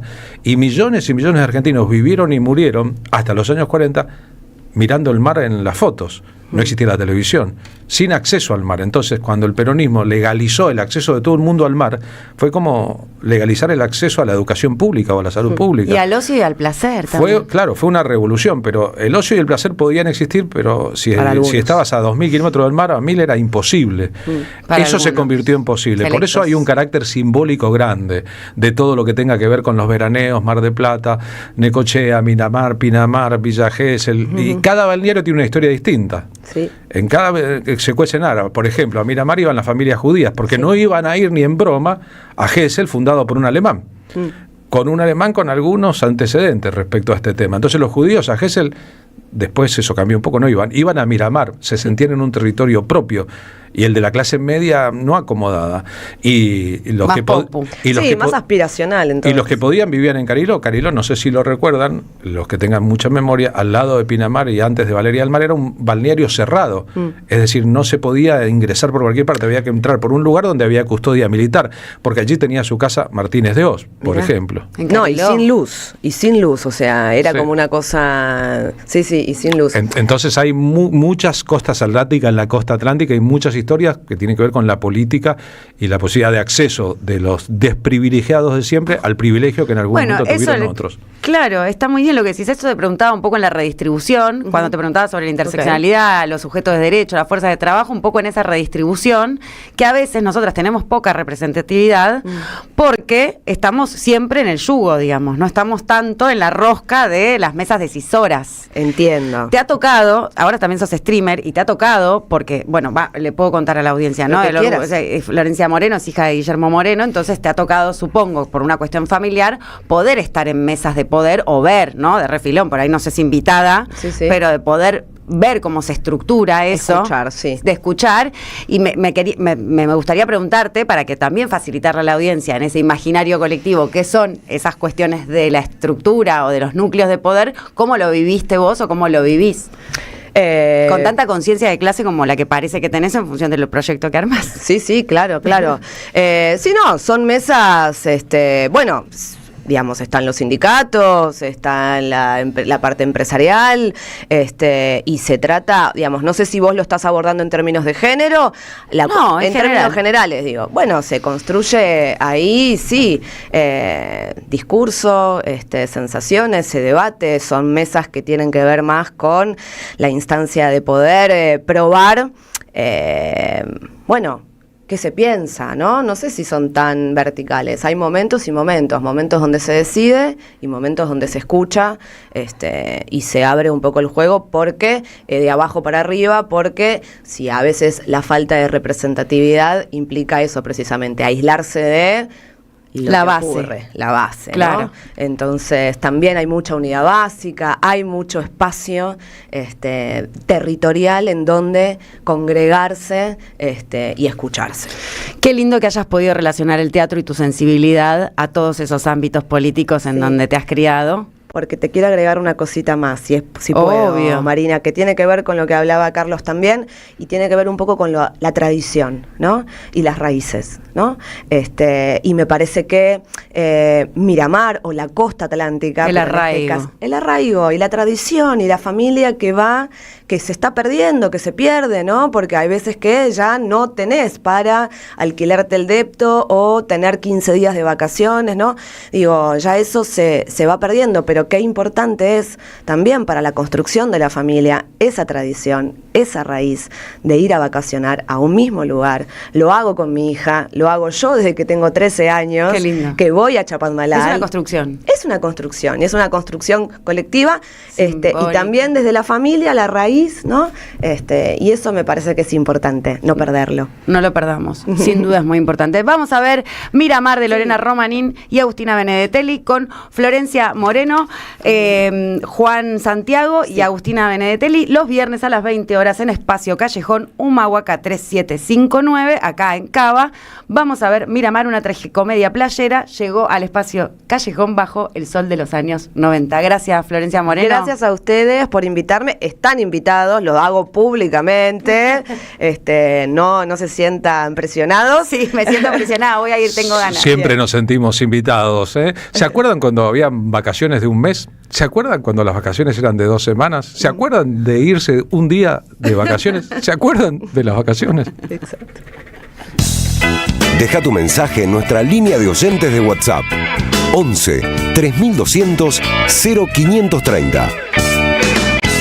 Somos Radio AM530.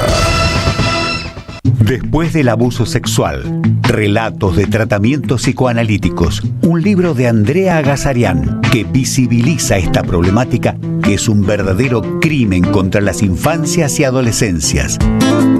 Conseguilo en librerías y en edicionessicus.com.ar. Te esperamos en nuestra librería Café de Adolfo Alsina 685, Capital Federal. Ediciones Sicus. Libros para una cultura de la integración. El sabor que te acompaña es Café Bantú. El aroma en la mañana de Café Bantú. Bantú.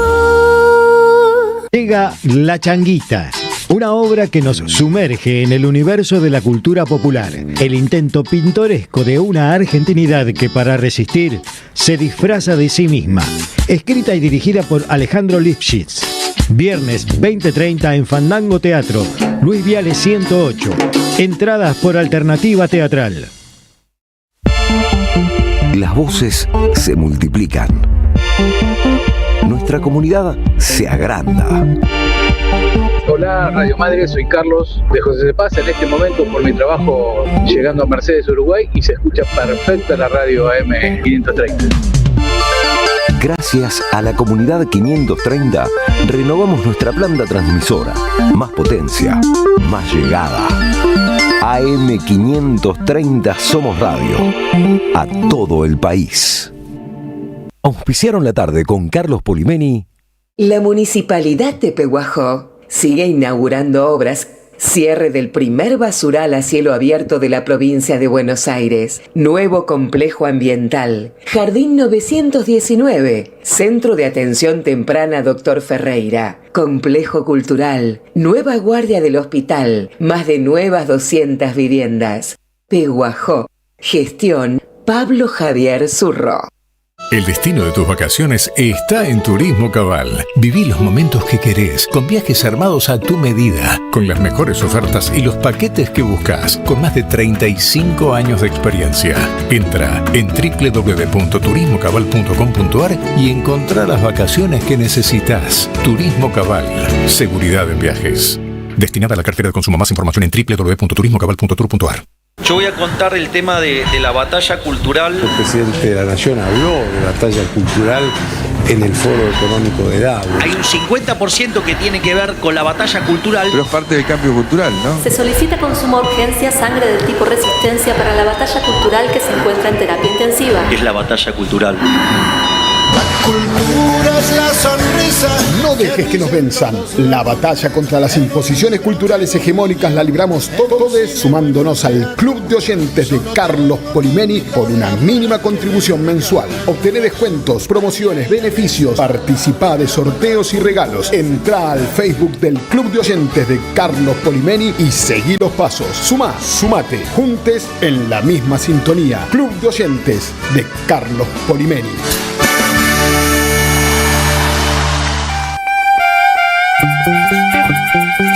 Carlos Polimeni en la tarde de la radio de las Madres de Plaza de Mayo.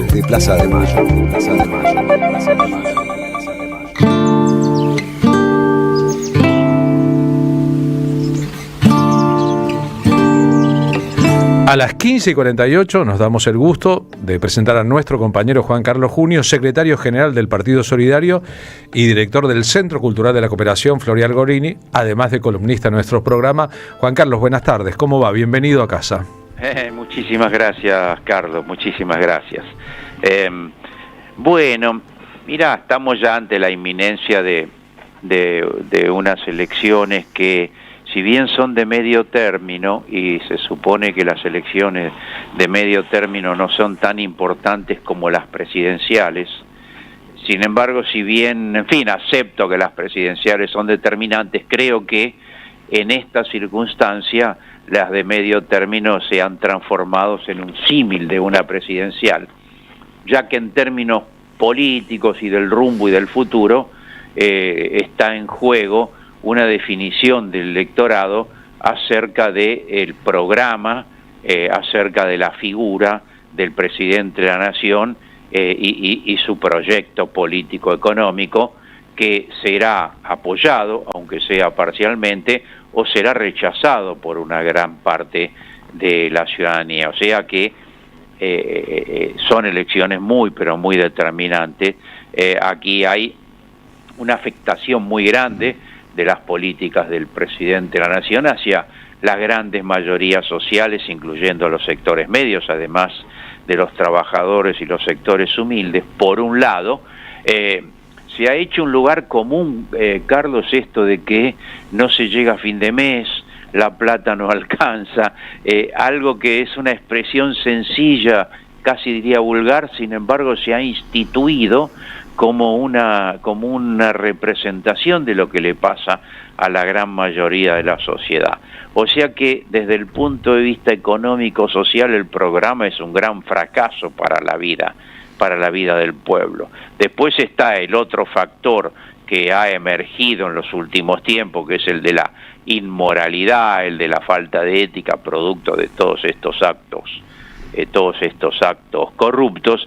Y yo diría por último algo que algunos consultores le asignan poca importancia, que es esto de la actitud humillante, oprobiosa, de pérdida de dignidad del gobierno nacional frente a la gran potencia capitalista, imperialista del norte, que es Estados Unidos. Yo creo que hay un factor subjetivo en una gran parte de la sociedad que va a rechazar esa humillación nacional, ¿no? En definitiva, creo que quiero significar que esta es una elección absolutamente determinante.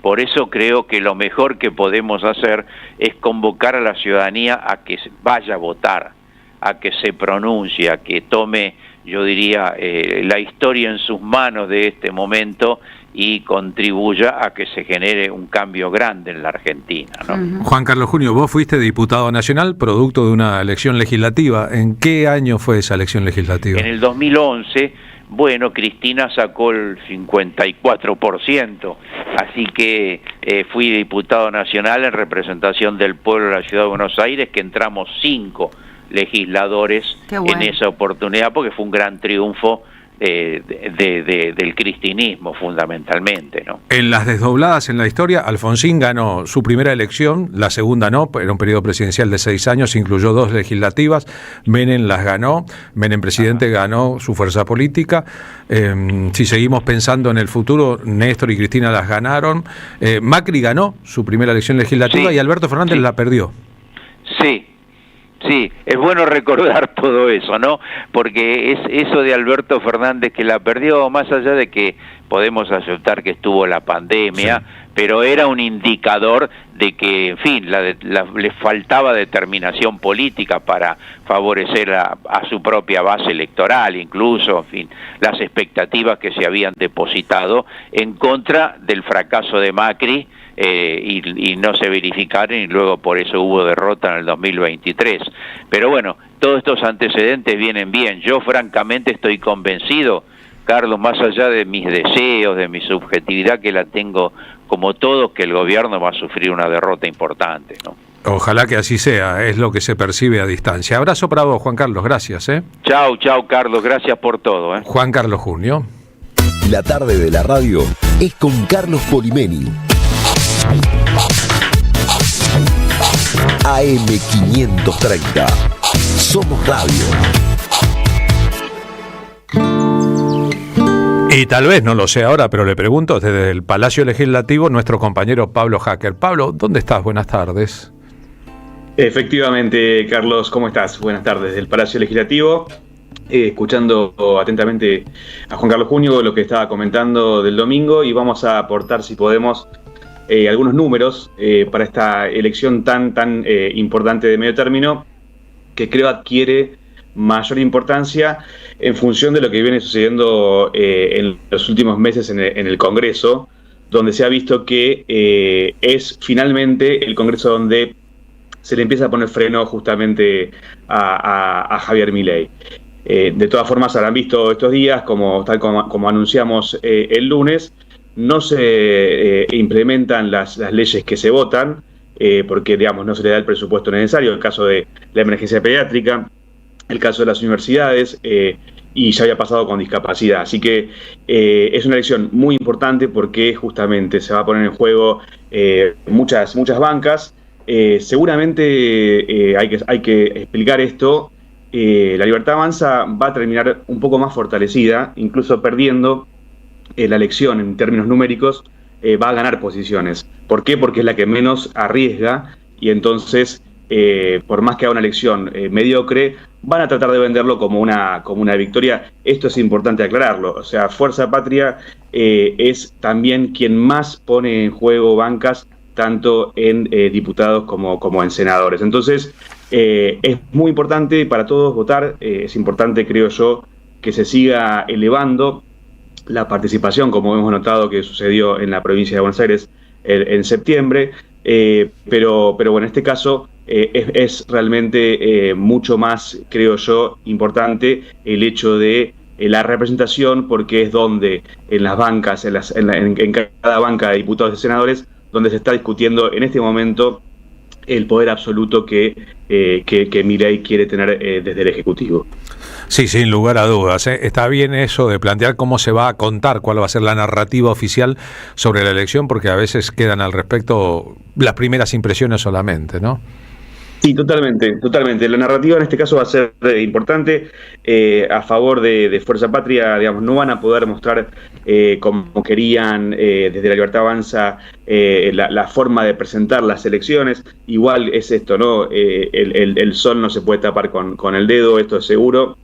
Se perciben, tal como explicaba Juan Carlos, y como también lo decía vos, Carlos, una masiva votación, y digamos los descontentos que hay en función de la economía real, creo que se deberían hacer sentir en este caso en las urnas. En función de esto está pasando algo importante, que el swap que efectivamente ha entrado en vigencia no aplaca los mercados, no parece ser suficiente para contener la escalada del dólar, que hoy estuvo rebotando, pero muy cerca del techo de la banda, y esto preocupa. Ya se sabe que Milei va a anunciar muy rápidamente el cambio en su gabinete. Francos dejaría de ser el jefe de gabinete. Suena a Santiago Caputo para que asuma finalmente el monotributista del gobierno, que asuma una función concreta real. Y también, esto es lo otro que hay que tener en cuenta, el PRO fortalecido.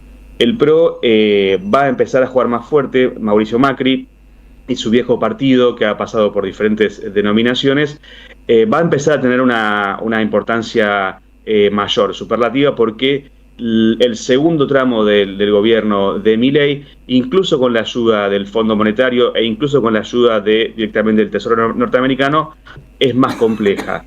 Va a ser mucho más compleja. Entonces, la gobernabilidad y la forma en que a quién ponga en cada puesto va a ser fundamental para que pueda sostener su agenda. Sin lugar a dudas. Supongamos que Francos reemplaza al canciller Bertein, que hoy renunció oficialmente, que Cunio Libarona se va del Ministerio de Justicia, que Adolfo Sturzenegger va a ser el nuevo ministro de Economía, que Caputo va a ser el jefe de gabinete. Cambian los nombres, pero no cambia la política ni el sentido del gobierno, y eso es fundamental de entender. Es cambiar para que nada cambie en el fondo. Pablo, gracias.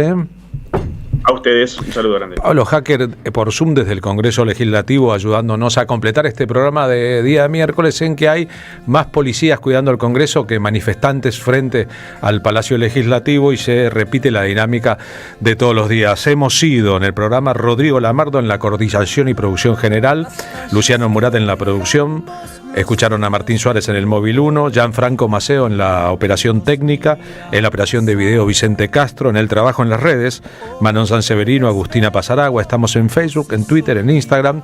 Gracias a los que nos siguen a través de la transmisión en el canal de YouTube de la M530. Nos encontramos mañana en un Jueves Valiente, Marina Glesser. Menos mal que viene el Jueves Valiente entonces, Carlos. Gracias a todos y a todas por estar del otro lado. Ya viene Pablo Caruso con Que vuelvan las ideas aquí a la M530.